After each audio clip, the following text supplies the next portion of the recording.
Beat that entertainment. Welcome back to another episode of BTE TV, and today we got on Nathan Stiltner. Thank you for coming on, bro. You're welcome, Ricky. How you been? I've been all right. So we did a video, like a year and a half ago? Something like that? We did a video like a year and a half ago, and you was fresh out of prison. You was still in, what is that called? Down in the treatment place down here. It's like Star, is it Star or no? No, I don't know the difference of that stuff. It was another, I think it's Hope Source or something. Now, whenever you come over that day, you was on a pass? Yeah. You had to get passes and stuff? All right. Yeah. So we did a video then. That was a year and a half ago. So it did pretty good. People liked it. People enjoyed it. But I felt like we didn't get into it a whole lot. You was out. It was your first time, you know what I mean, doing something like this. You was, right. You know what I mean? Like, and then I wasn't that good at it at the time, which I'm still not even that good at it. I just do it because I enjoy it, you know what I mean? But I feel like you got a super cool story. I've known you forever. You're like family. Right. We literally just got off the phone with my mom. She was talking about how she's known you longer than I've been alive. Yeah. But, so yeah, shout out Nathan. Shout out Bobby Grubbs, my mother. Anyway, so let's get into it. You want to start off and explain how it was like you growing up? Your like life, your home conditions, all that. Yeah, I grew up rough. Welfare, broken family, but it was always me, my mom, my brother, and my sister. And we were everywhere. Like what, bouncing around home from home, or what? Yeah, I've lived in every PMHA apartment building in the 80s and the 90s that they had. What year was you born in? 81. You was born in 81. Okay, yeah. So back then, how was it around growing up in Portsmouth? Was it, because I know it's a lot more different than it is today. What was it like growing up in Portsmouth around those times? Segregated. Well, like people like was divided, like the black, white people and all them. Okay. What schools did you go to growing up? I've been to the West Side, Willersburg, Portsmouth,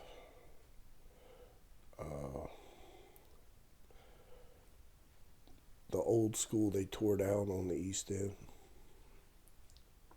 I went there. Wilson? Yep, I went there too, by third grade year.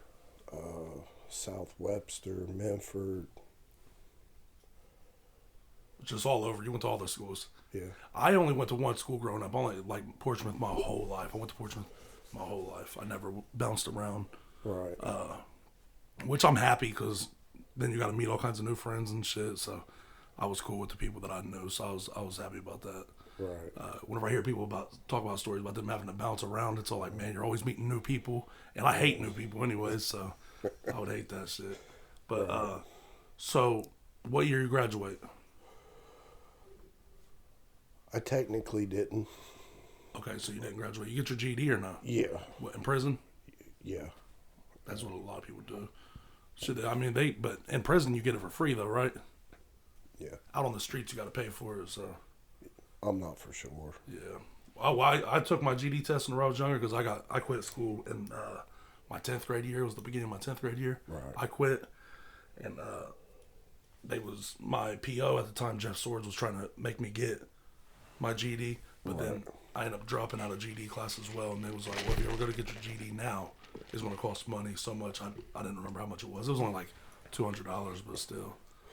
Like, I'm not going to go pay to go to school. Right. You know what I mean? But, okay, so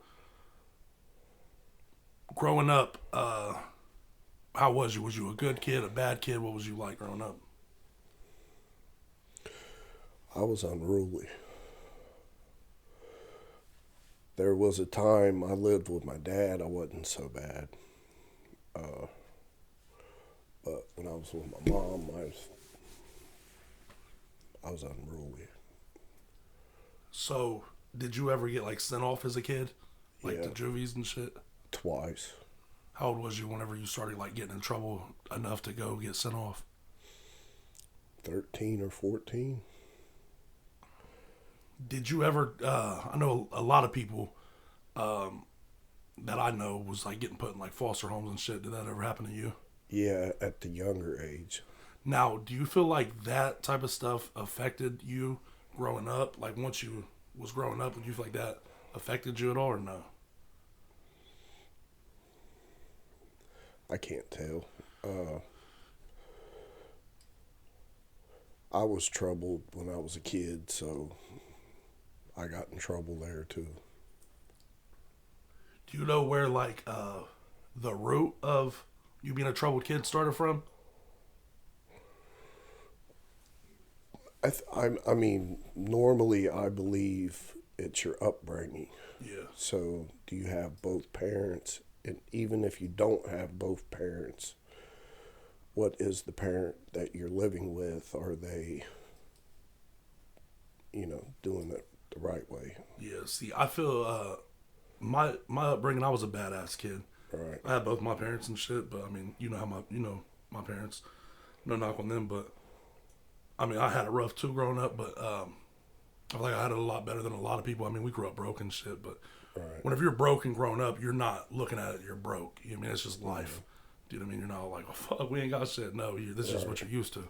But I feel like what started turning me into a bad kid was before we ended up moving to Wayne Hills. We lived on like Grant Street. My brother was older than me, and he always had all these friends. Right. And I wanted to do the shit with my brother and his friends.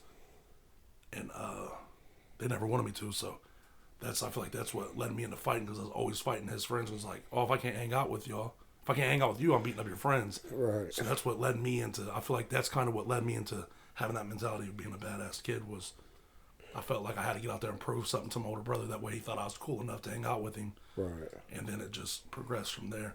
So, so what was your home life like? Like, was your parents strict on you? They just let you do whatever? Mom had boundaries, but as long as it didn't affect her directly, then it didn't matter. You was cool to do whatever. Yeah. It's kind of how my parents were. Yeah. You know what I mean? Just don't let no bullshit come land on our lap. You know what I mean? It always did. It's good, yeah. So, Yeah, it always did. what was like one of the key moments of your childhood that sticks out where you was like done something really bad, like as a child?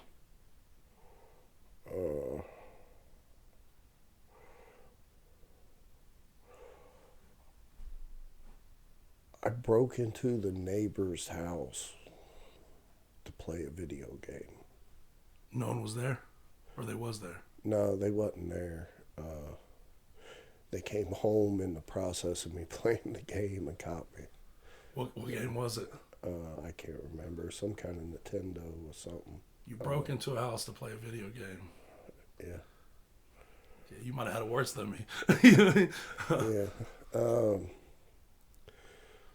I don't know. What ended up coming about that? What happened? Shit, my dad beat my ass. Yeah. You didn't? The neighbors didn't like press charges or nothing? Nah, I was young. Yeah, whenever I was a kid, there was like a abandoned house. We lived right there on Grant Street. There was an abandoned house, and me and my brother always used to break into it. I mean, Right. but it's an abandoned house, so I mean, I don't really consider that breaking in. You know what I mean? It was abandoned, but we always used to go in there and shit. And then I never really got into like I was never one of them kids that like went and did shit like that. Like, you know, like, did you ever do like committing like robberies growing up? Like breaking into people's house, stealing shit? We did all kinds of criminal activity. Yeah, see, I never did shit like that. Like, I never got into it because, you know what I mean? I just knew I didn't have shit at home. I was like, man, I'm not trying to take someone else's shit. It's fucked up. You know what I mean? But, I mean, it is what it is. You know what I mean? Like, whenever you hang out with the wrong crowd, though, shit like that happens. I think had I had somebody to show me there was something different and I Yeah. could keep it and it's mine, I probably would have done it. But I think it's having a lack of knowledge of learning something. So at that time, there just wasn't nothing for us. Yeah. So it was either go out and take it if you want it, because there wasn't nothing else. So when did you like, you said you got sent off a couple times whenever you was younger. When did did it extend all the way up until you was the age of 18, or did it stop? Like, was you able to be home for your 18th birthday, or was you like in jail and get released on your 18th birthday? I got out of juvie, I was 17 something, and it lasts for almost a year. Then I got locked up in Kentucky. While you was 18? Yeah. Okay, so that's where I was gonna get at. I was gonna ask if It just progressed into. So what'd you do adulthood. whenever you was 18 to get locked up in Kentucky? Went across state lines, breaking into houses. Oh, so yeah, you was just you started early and just kept on. This shit's fun. Adrenaline rush. I mean, it was just, it was a perspective on, I guess, what I believed my life was. Yeah. And that's what I mean, the lack of knowledge. Had someone showed me, hey, you could come here, you can do this and make this, and that probably would have changed. Yeah, for sure. But there was none of that. So how long did you do in Kentucky whenever you was 18? Well, they gave me 15 years, but I did 3 and made parole, and I stayed in Kentucky. You lived in Kentucky after that? Yeah. Oh, yeah, because you was on parole. Well, I could have transferred it, but I don't know. What part of Kentucky was you in? Covington. Okay. And it's I got up there, group of guys, and I don't know, man, we just fucked with each other real hard. And big homie, man, Fooey, talked me into staying. And I don't know, shit changed. So you go to prison 18 for B&E. You get out at 21. Right. You stay in Kentucky about how long?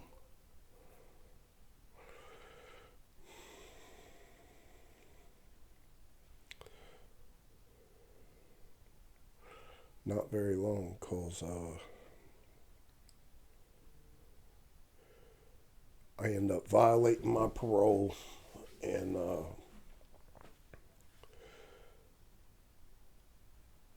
came back home, and then my daughter was born February the 4th.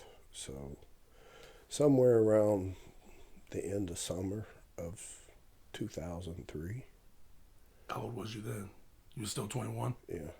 Oh, shit, so you wasn't even out long. You just got out for a little while and then went right back. How long did you do that time? Well, when they caught up with me, I went back for about 18 months. I made parole again. Then I walked parole off and stayed in Portsmouth. Then went back to Covington, back and forth.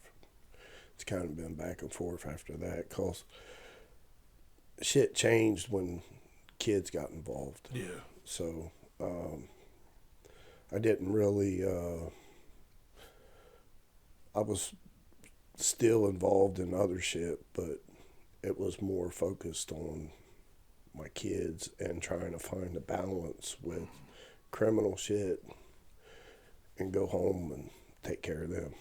Now, do you have a history with drugs? Yeah. Okay. How old was you whenever that started? I don't know, about 10. You was 10 years old? Yeah, about 10. What'd you start off with? Weed, or what did you start off with? Yeah, it was weed. What did you what did it progress to? Like, what'd you end up after the weed? What'd you start doing then? It stayed that for till I was about 35. So you never did nothing until you was 35? Yeah. Oh, okay. Just smoked pot, How old are you right now? 44. Yeah, I look good at 44. Yeah, bro. I thought you said like 38. Yeah, okay. So Yeah. you didn't have like a full blown drug addiction until like you didn't experiment until you was already a little bit older. Yeah, it was either 2014 or 16. Okay. What happened at that time to make you do that? Like, for you to stick with weed that for that long and then just to end up doing other drugs? Because I'm 29 and I've never did a drug. I've smoked Right. weed, but Well, I think it comes to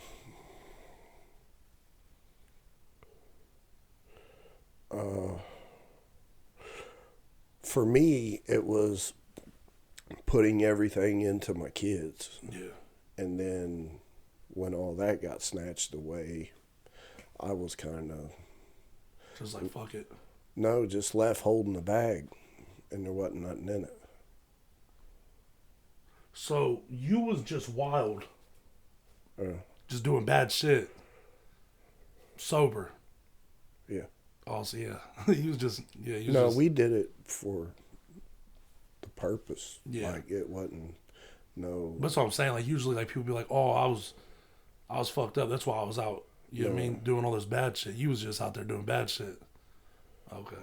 And it was, a group of us. Like, Yeah. we all just went, and that's what we done.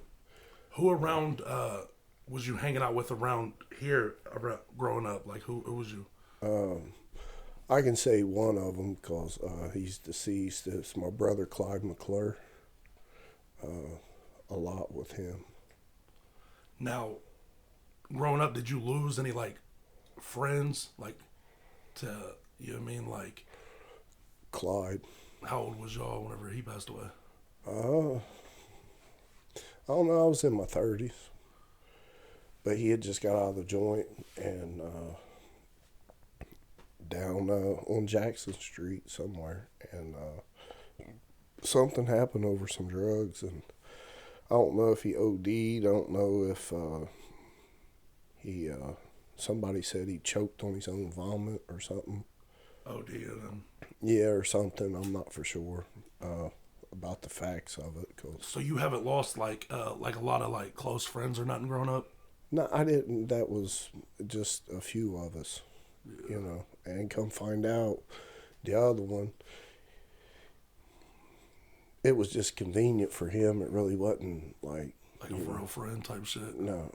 It was going for the ride because it was a good time or whatever he thought, he could benefit from or, Which today he's just a cornball. That's how most of them grow up to be. Yeah. So back to the Kentucky and coming back here. You get out of prison, you go back 18 months. Yeah. So you've been, what, like 23 whenever you get out the second time in Kentucky? Or 25. Yeah, Something like that. Yeah. Okay, so you do your time over there.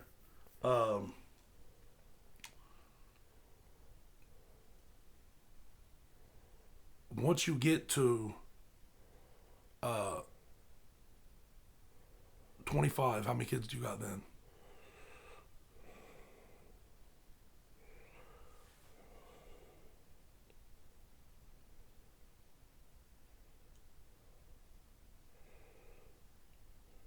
What year did you just say? Well, you'd have been 25 years old, so That was 19 years ago, so 2006, just one. now was she was in Covington? Nah, she was here with my mom. So you came back and forth to see your daughter and your family. So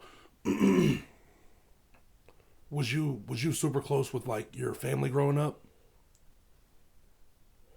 Yeah, I've always been close because that's all we've had. Yeah. Like, there ain't no, like, I got a few cousins. I got a lot, but only just a few that really came around. So it's always been me, my mom, my brother, my sister. That's how I look at it with like my family. I got mom, dad, and Robert. Right. You know, I might have like cousins and aunts and uncles, but I don't really. And I got like other brothers and sisters too. But even those were my brothers and sisters. I mean, they wasn't. You feel me? They didn't grow up with me. Right. It was just me, Robert, and my mom and dad. So I don't like. If you ask me, like I don't have a big family because it was just us. You know what I mean? Growing up, we didn't have family that we went and spent holidays with. We didn't have family that come saw us. It was literally just us all the time. So I know what you mean. Right. So it's just you guys, just your family. How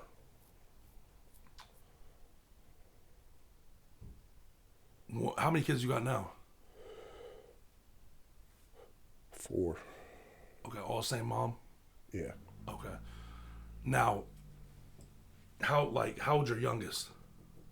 13. 13. Okay. So hold on. That'll put you at 30, around like 31 whenever you had your last kid. Yeah. Okay. So, what was your early 30s like? Like, what was you doing then? It was more focused on what my kid's mom wanted.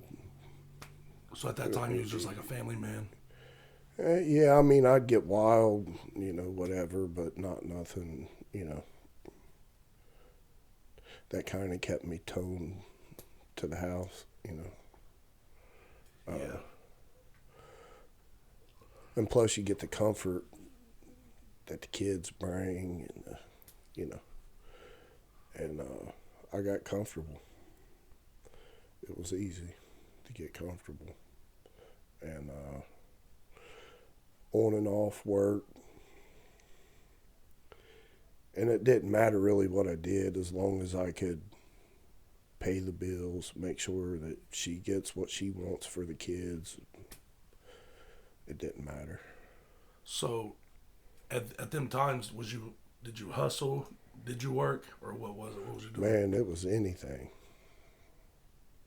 Hitting licks, you was doing whatever to get money. I mean, I had, yeah. Yeah. Yeah, I most definitely did. So, at this point, you're like well put together, you're well kept, you work right now, like, but you've been through a lot of shit. You've done a lot of shit to get to where you're at now. Right. Is this like the most stable you feel like you've ever been? It's the best I've ever done. So it is like the most stable. Yeah. What about now? Do you have a relationship with like your kid's mom? Like, are you all cool and shit? Yeah, I ain't got nothing against her. Or do you got a girlfriend now, or no? We'll just keep that on the... All right. Okay. Okay, so you're doing your shit, you're working, living your life. How's your relationship with your kids? Do you care to talk about that or no? No, it's fine. I talk to my daughters. I don't get to talk to my son. What? We don't want to, or? No, so my kids got taken from the mother when all this was going on with, because I had got in trouble here my last time. And so they took my daughter, my youngest daughter, and my youngest son, and I ain't get to talk to nobody for 6+ years. You didn't get to talk to none of your kids for 6 years? Then my oldest daughter, she wrote me a letter. I was in the joint. That was nice. Yeah, I guarantee it was nice to hear from her after a while. Yeah, it'd been 6+ years, and she's about to have a kid. Your daughter is? Yeah. All right, congrats, Papa. Hey, I look good to be a papa. Yeah. But hopefully it comes sometime next year. Probably take a vacation day. I ain't gonna miss it. Yeah, for sure. Yeah. Where's your daughter living at now? She lives in Covington. Okay. Yeah, her and her baby dad. Where's Covington at? I don't even know where Covington is. Newport. Oh, so it's like 2 hours away? Yeah. Okay. It's like by Lexington, right?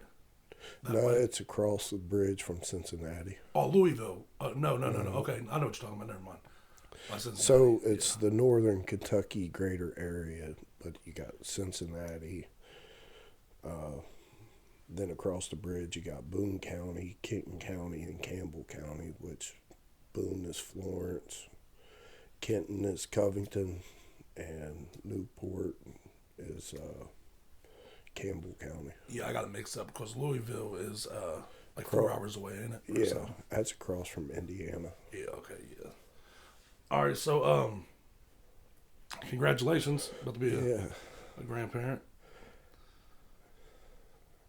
How you feel about that? You excited? I don't know what to think. I'll be honest. I don't just, it's gonna be. My mind, dude. It's gonna be something. Yeah. But her kid's father seems to be a good guy. Most definitely puts his part in. So that's all Well, you can't ask for, honestly. I mean, right. As long as the traits are good, he's going to be a good dad and pulls his weight in the relationship. Right. Do you know what I mean? As long as she's happy. And that's what seems to be. So. All right, so what we're going to do, we're going to backtrack, though. Yeah, go ahead. For the people that, for the ones that haven't watched our old video, we'll talk about it now. You get caught in some shit. You end up unaliving somebody. Right. You go to prison for that. Yeah. How old are you at the time?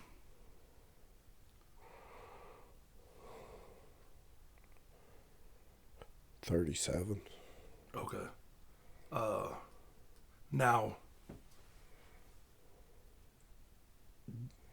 can you talk about talk about what led up to it, to that day, what happened? That way, like I said, for the ones that haven't watched our old video, that way they know.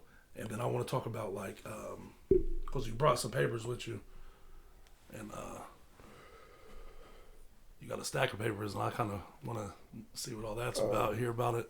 All right.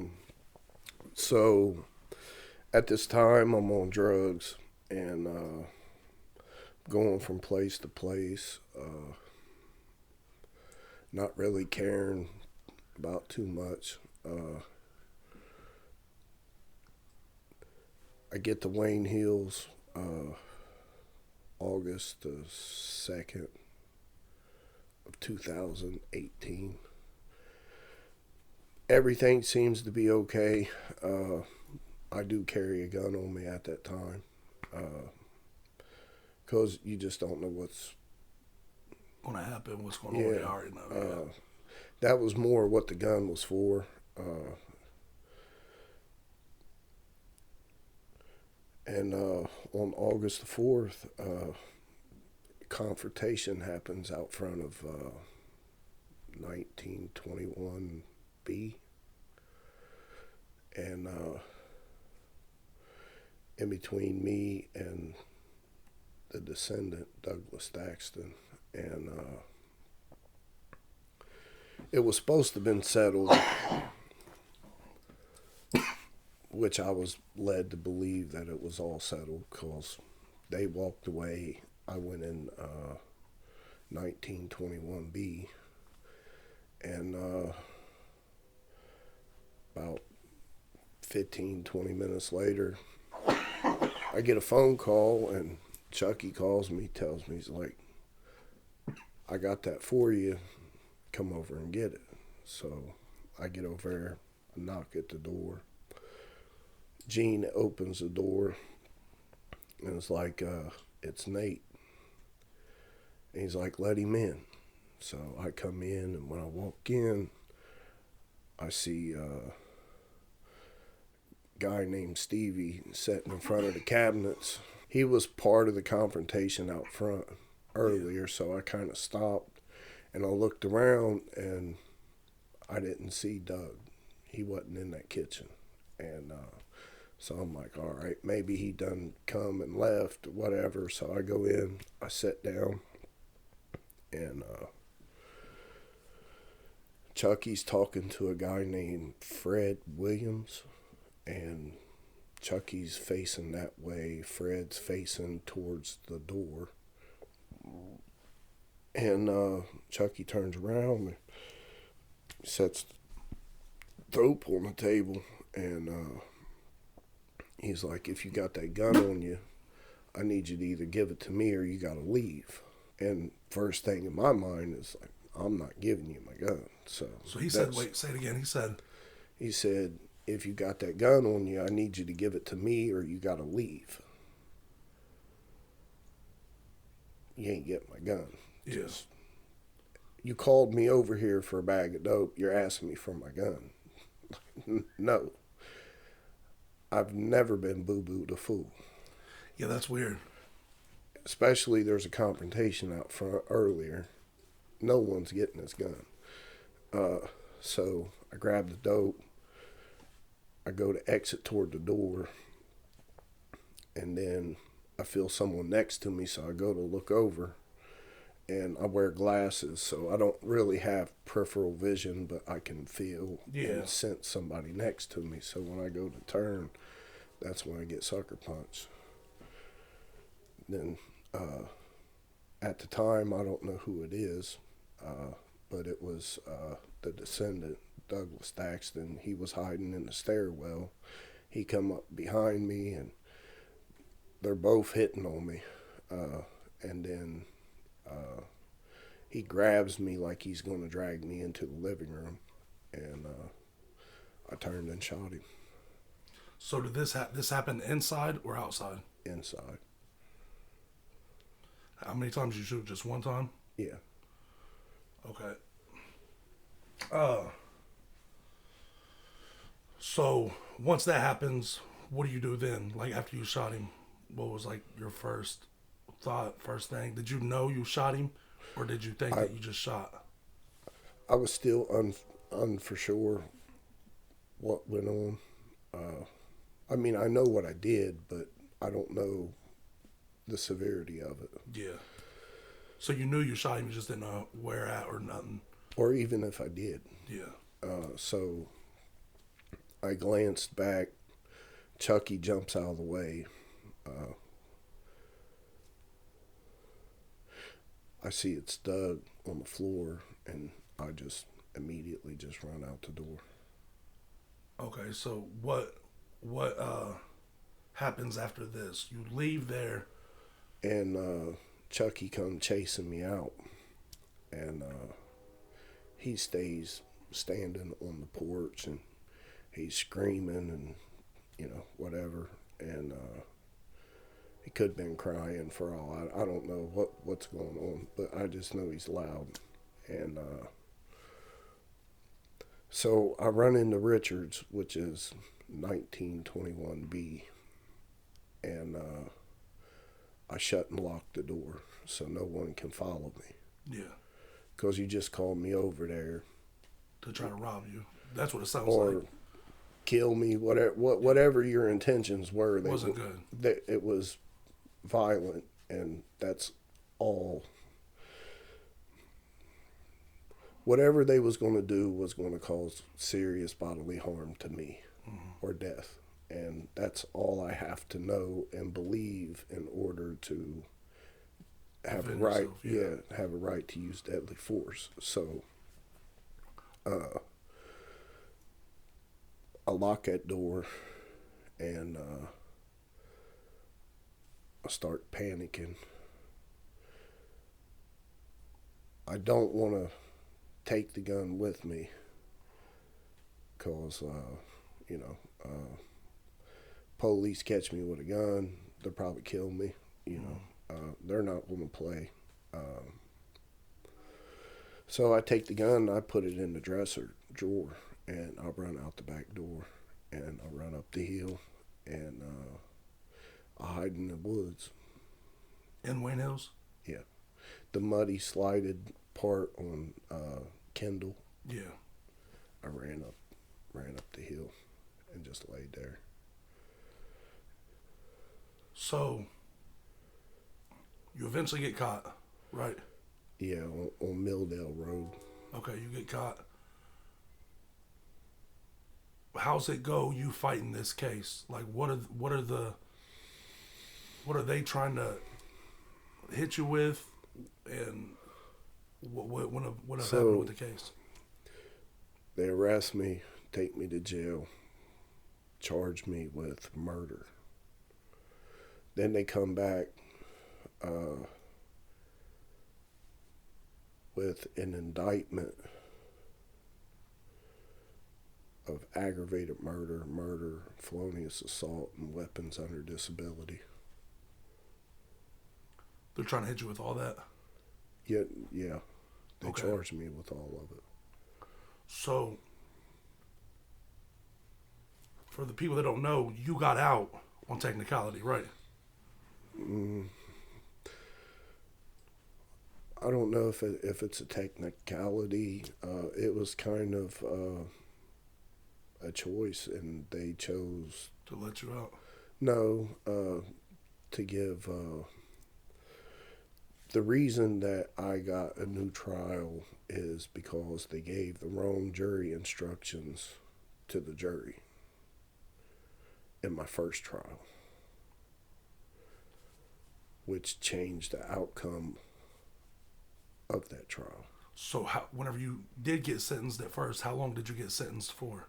28 to life. Okay. They convicted me of everything, and they dismissed the weapons under disability. Gave me 28 to life. So, the second time you go to trial, how long did you sit in prison before you finally went to trial the second time? I don't know, about 3.5 years. Then they pack me up one day and take me to the county and keep me there for 14 months. All while you're waiting trial? Yeah. So, the day that you do go to trial, they just acquit you? Like, they're all like... It becomes a hung jury. So it started out 10-2 in my favor. Then by the end of that night, it was 7-5 in my favor. And the next day, it stalled out 6-6. And The judge called a hung jury mistrial. They recharged me again and kept me in the jail without bond. so then, eventually, it was just all like... If I'm correct, I think the judge called a meeting in his chambers in between my attorney and the prosecutor, and they came up with an agreement. They come over and offered it to me, and I took it. What was the agreement? Involuntary F1 manslaughter. And then they gave you time served? Yeah. So, you're out now. You've been out for, what, a year and a half? Yeah. There ain't nothing they can do. They can't come back, pick up no charges on you? Okay, so... All right, I just wanted to make sure, you mean, before we... No, the case is closed. So I want to get into something real quick. What are these papers you got here? So the last time we got into about all of them that told, I didn't have the paperwork. You brought the paperwork today. Yes. So before we get into it, this is public documents. The case is closed. So that means it is available at the Common Pleas Clerk of Courts. I'm sure she's going to charge you a fee to print it, Yeah.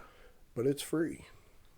And it's everybody that testified against you or wrote a statement on you. Yeah, so it can have their phone numbers, their address, their birth dates, their driver's license number, their social security number, you know.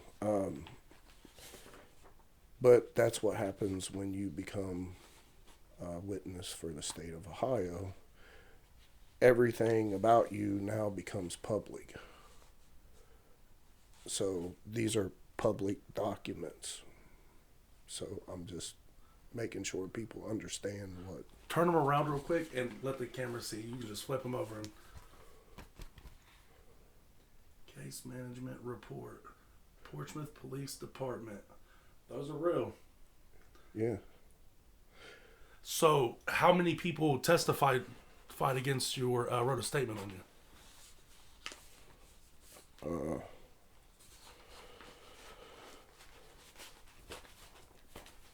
A couple of the family members we're not going to mention. Okay. Because this ain't about Them, yeah. it's not about them. Gene Conley, Chucky Blevins, David Kazee, Fred Williams, Michael Walker,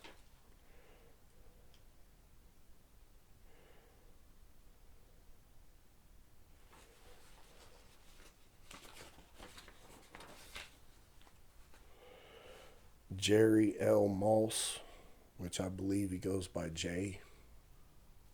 Moss. J. Moss? Yes. Black J. Moss? Yes. He testified against you? Yeah. Oh, J. Moss. And if I'm for sure,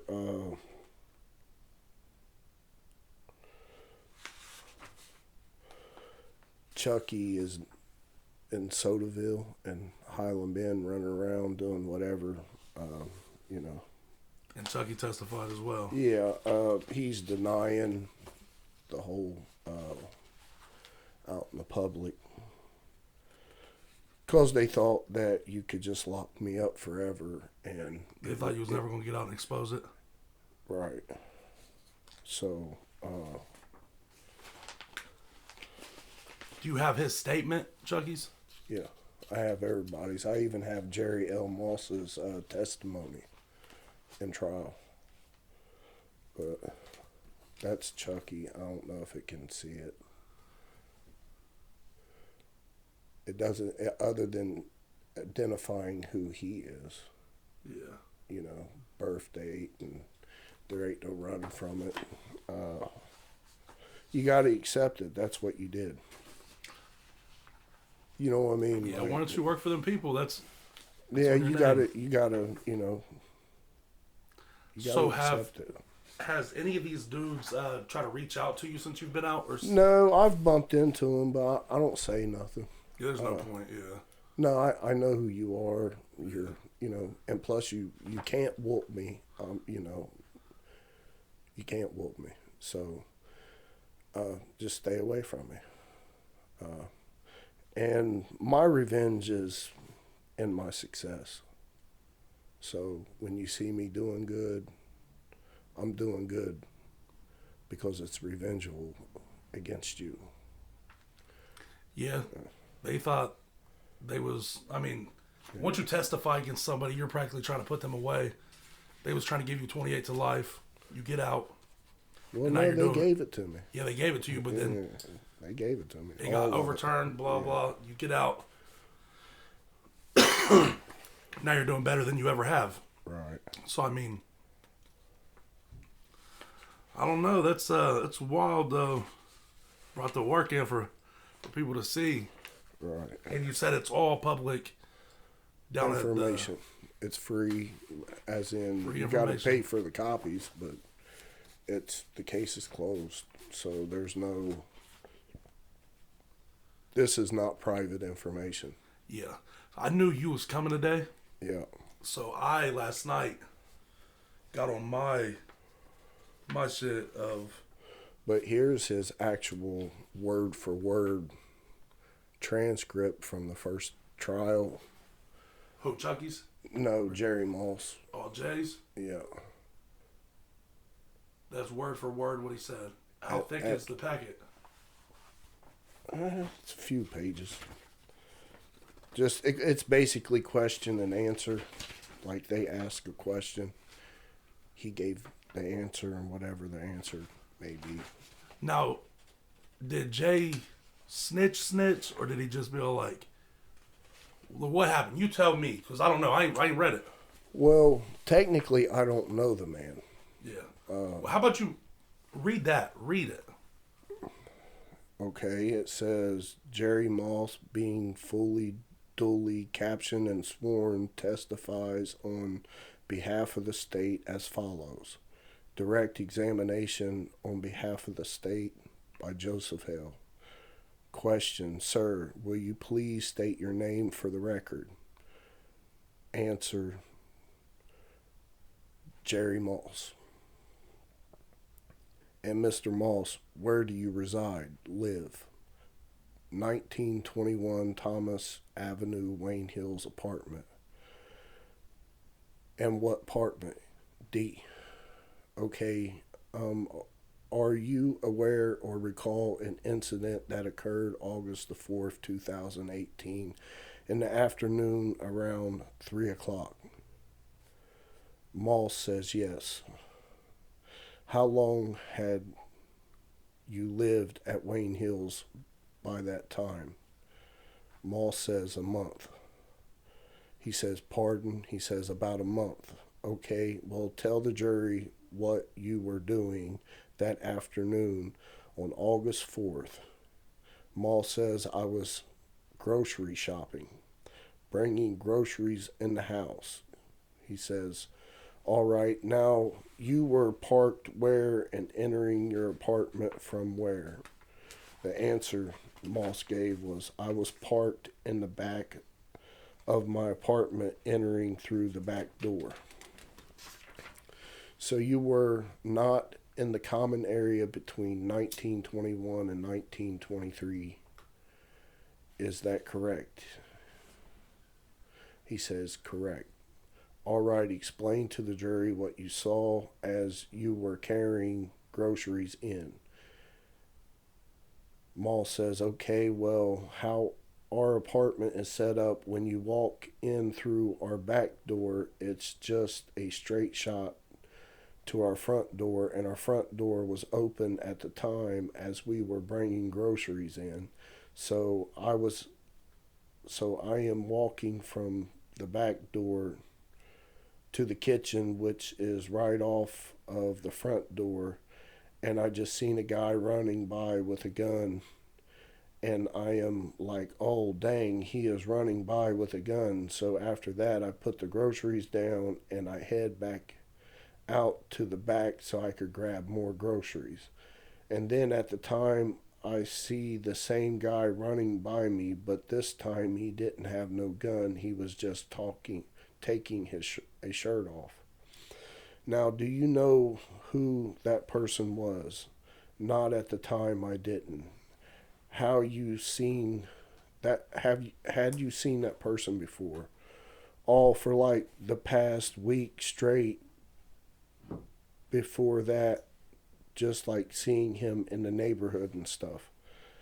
Had you seen him the night before? The night before, we were all outside with the kids arguing with somebody, and he was arguing with somebody, and he said he was going to go look for his tool, which he's saying that I mentioned I was going to go look for my gun.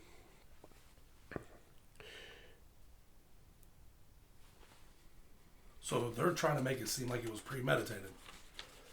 Yeah. And he said, so no one paid him no attention. And at that time, the night before, which would have been August the 3rd, he said yes.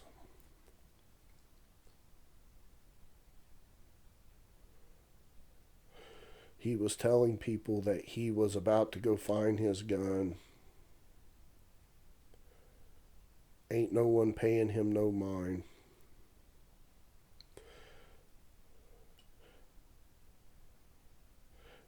And Joseph Hale asked him, now, was that the same person that you saw the next day with the gun? He said yes. There was no. So what really gets me about it is there was never an interaction the night before. Yeah. I never met him. So I take it personal. Someone would get involved into something you knew nothing about. Why did you get involved? And why did you lie about the incident the night before?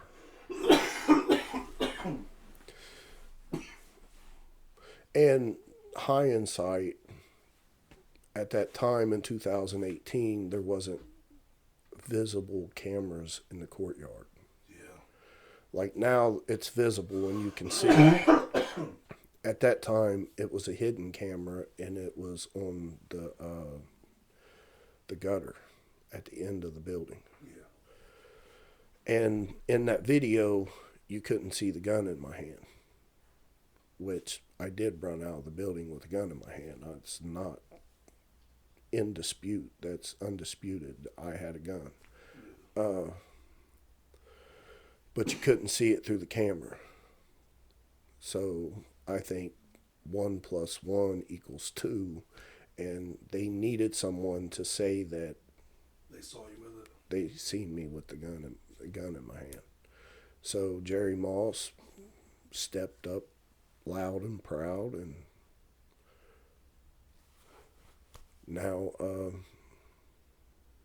he's got to live with it. Yeah, it's crazy, especially if it's J Moss I'm thinking about. And I only know one J Moss. Yeah. Man, that would be wild. Man, it's wild. You just read it. The paperwork right in front of me. I mean, I just don't understand it. I just don't understand why. I don't know, man. well, it says that he was born September 17th, 1990. That's about all he is. Lived in 1921 Thomas Avenue, Apartment D.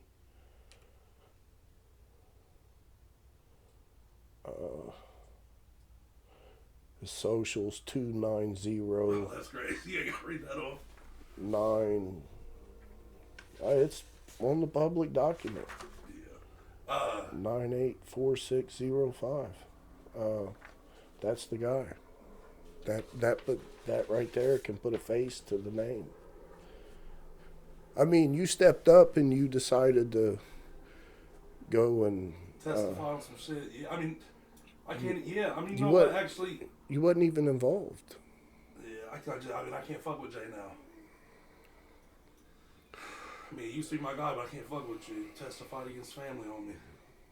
There's a lot of people out here doing it, I know. writing statements and Man, but that is crazy. yeah. Well, in my own idea, my own perspective, I believe Chucky convinced him, or he was working with the cops, and the cops said, "This is what you're going to do." Yeah. So it was one or the other because. Because the shit beforehand didn't happen. Yeah. Right. So. Man. Other than all that, though, like, Yeah.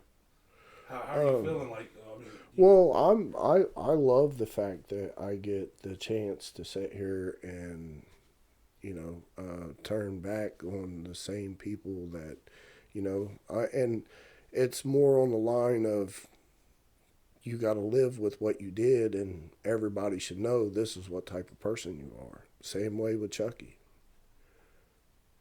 yeah.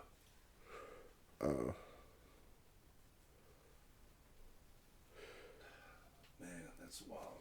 Right. I can't believe you just brought out the paperwork. It's crazy. Yeah, I got this much of it.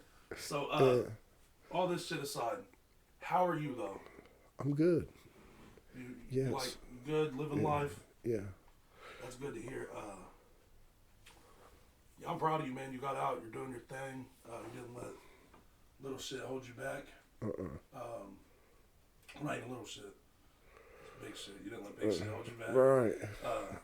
Yeah, I'm proud of you, man. Now, what do you got to say for, like, the younger kids that would watch this and be all like, that are living the type of lifestyle that you've lived? What words of encouragement could you give them to try to help them stay out the way and out the bullshit? What would you tell your younger self?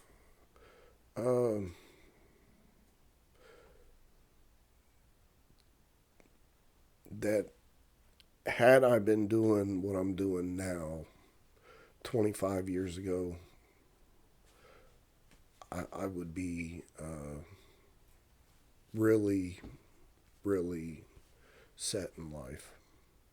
That all that stuff, there's nothing there. And you're doing it for nothing, and you're the one going to suffer for it. And, the streets, it's prison. Prison's gay as fuck. I don't care what no one says.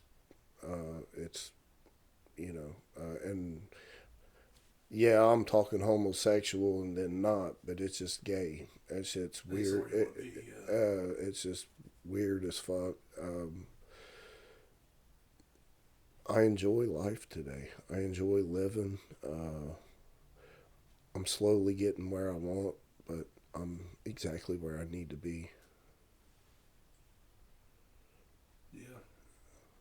I'm proud of you, bro. Like I said, I'm proud of you. My mom, she just called, told you she was proud of you. I know. You know what I mean? You're doing your shit, bro. You mean you're staying out the way. Right. You mean you're not out here fucking up. You mean you've been through it.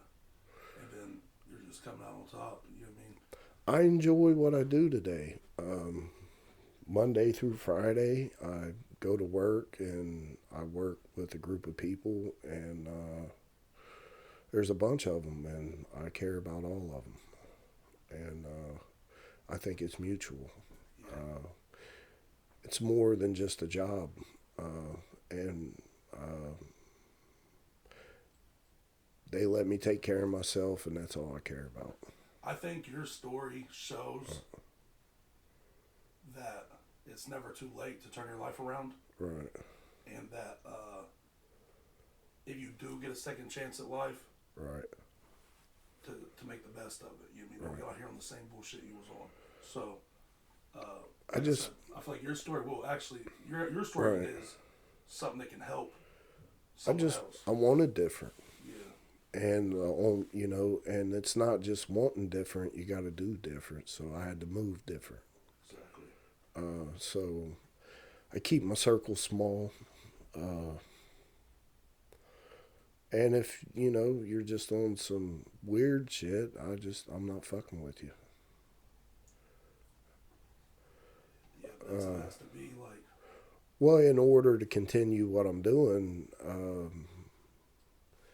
I have to keep moving the way I'm moving,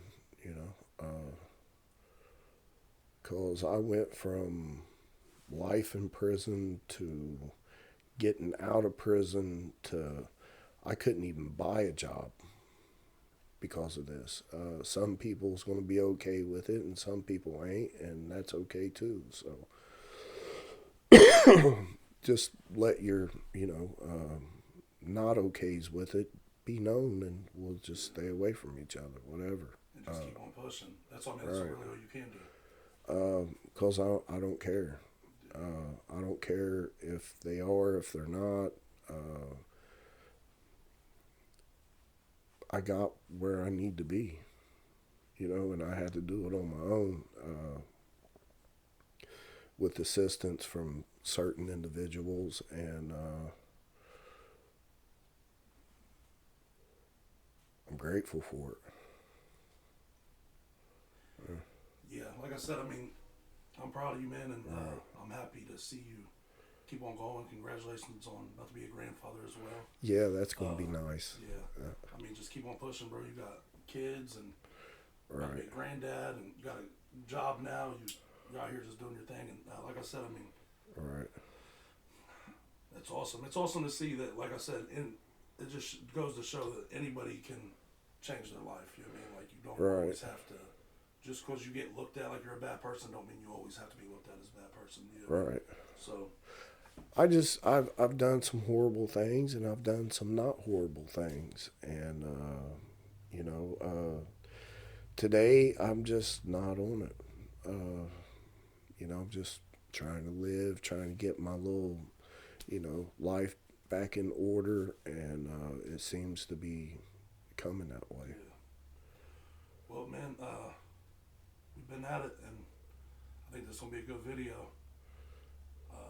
I need to bring you back in here soon, and shit, we'll talk about more shit. Right. Do some more shit, but Right. thank you for coming on. Everybody like, share, subscribe. Shout out Nathan Stiltner. Thank you for coming on, man. You know what I mean? Like I said, I feel like your Right. story is just, it's wild. You know what I mean? Right. And it's, you know what I mean? Like, and you turned it all around, and you can't no one hate on it. You know what I mean? You come on here, but I mean, you did come on here today, exposing motherfucker. Hey, this got crazy. But anyways, y'all like, share, subscribe. We're out.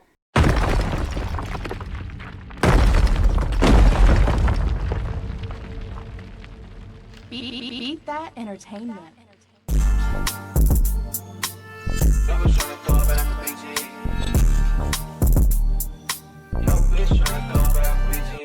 Yo, bitch tryna throw it back for BTE. Yo, bitch ain't coming home cause she outside with the team. You know we roll running, bought her back, no sleep. 200 on the dash, baby, this SRT.